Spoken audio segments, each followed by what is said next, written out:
Okay, let's try for number 2. Stupid phone gave up on me, which is awesome. Anyway, we've had some developments today. We went out and got some of these. We got about 8 of them. We only need about 6, but I need a couple just in case.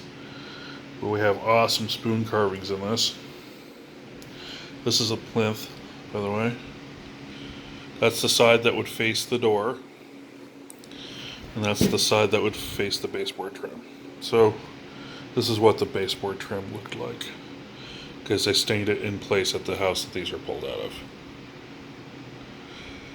Unfortunately, the reason why these were pulled out, because they were modernizing the interior. I didn't want to see these get burned or anything else, so we went ahead and bought them. Glad we did, because they're really nice. Now, the way these work is you have one that heads that way, then on the other, it heads the other way. That's the other reason why you know that you have a matching pair there. As you go up, the pediment's in its correct spot and isn't attached firmly. You're probably wondering why there's a gap here between the pediment and the bottom of the door, and that's because all the other doors that have the pediments, let's open it up, have this piece that came down here. So this is all one big piece, so this big piece down here and everything attached to it. Unfortunately, when they removed the other one, because these are normally where they get nailed through, you can see one of the holes there, they ripped it off and they tore that up. So I've got to get another just piece. I'm going to put it in there and feather it in, and then I'll stain it the correct color. I'm going to do a molding like this all the way across the top. I mean, I got the woodwork really tight up here, so it doesn't look, I mean, you can't even get a fingernail on there. It looks really good.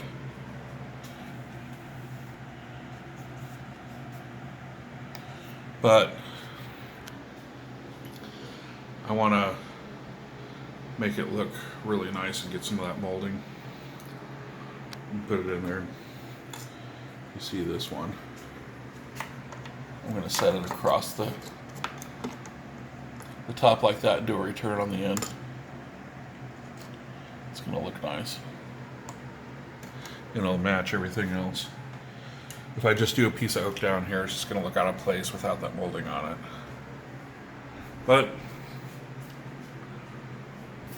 just scan down. See how the wood changes color a bit? That's because they're technically the casement trim is installed upside down because these were window casements. All this was. So everything had, crap in the tops of them.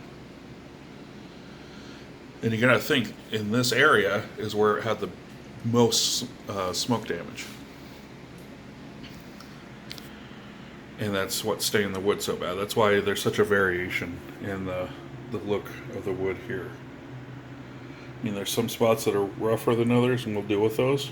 Those will clean up pretty nice. It's just kind of all over the place. So we go up here from really light, where the fire wasn't, or the smoke wasn't as bad, to really dark at the bottom. You're not going to have this with the trim that you may install. This is one of the reasons why we can get away with such a darker plinth block. We actually may go back for the trim that goes with these. It's got a bunch of it. But they worked out good. They're 12 inches high. We were going for 11 to match the rest of the house, but these don't match the rest of the house, and that's okay. It's from kind of a hodgepodge of stuff that works together. It looks really nice. These are 12 inches tall, 5 and I think 1/4 or 3/8 inches wide, and they fit perfectly with their 5-inch trim. So really, they're a perfect match for that. I can't get a shot of the whole thing here because, well, I can't get back far enough for widescreen. But you see, it looks pretty good, and this woodwork's going to rock once we get it all permanently installed.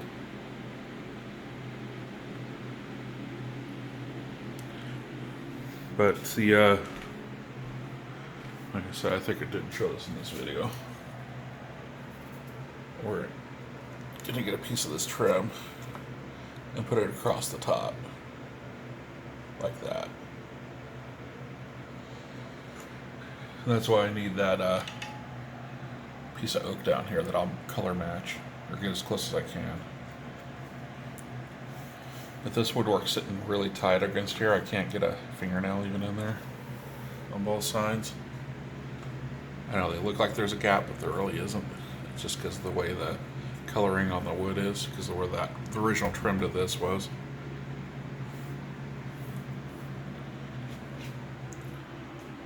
And yes, that's a swinging door.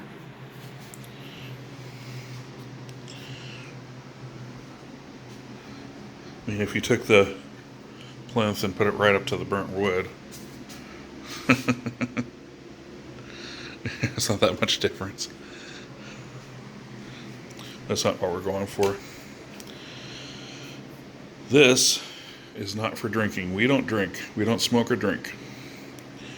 This was for cleaning up some of the staining on the trim. When we worked on this a little bit, I worked on this piece a little bit.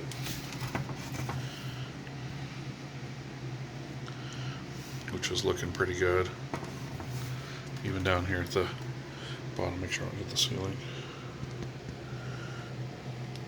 That's looking really bad. It was looking way worse before. And that's all in the shellac. So the shellac took the brunt of the smoke infiltration. I don't know that it got all the way down to the wood, but I'll have to remove the shellac to re-shellac it and go from there.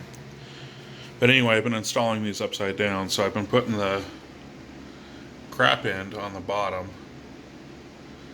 because I'm having to cut these just a little bit, half an inch to an inch on each one. And that's, of course, that cuts out just a wee bit of this, but it also allows me to get rid of a couple holes and get the worst part of the cleanup on this out.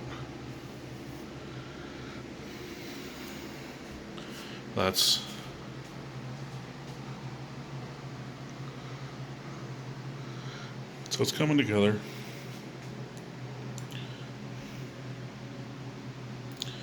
I even thought about painting the flowers a different color, the spoon carvings, but I don't know.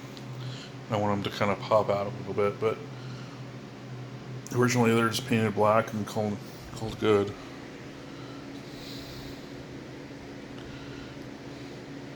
Anyway, thanks for watching, and we'll talk again soon. Please rate, comment, and subscribe.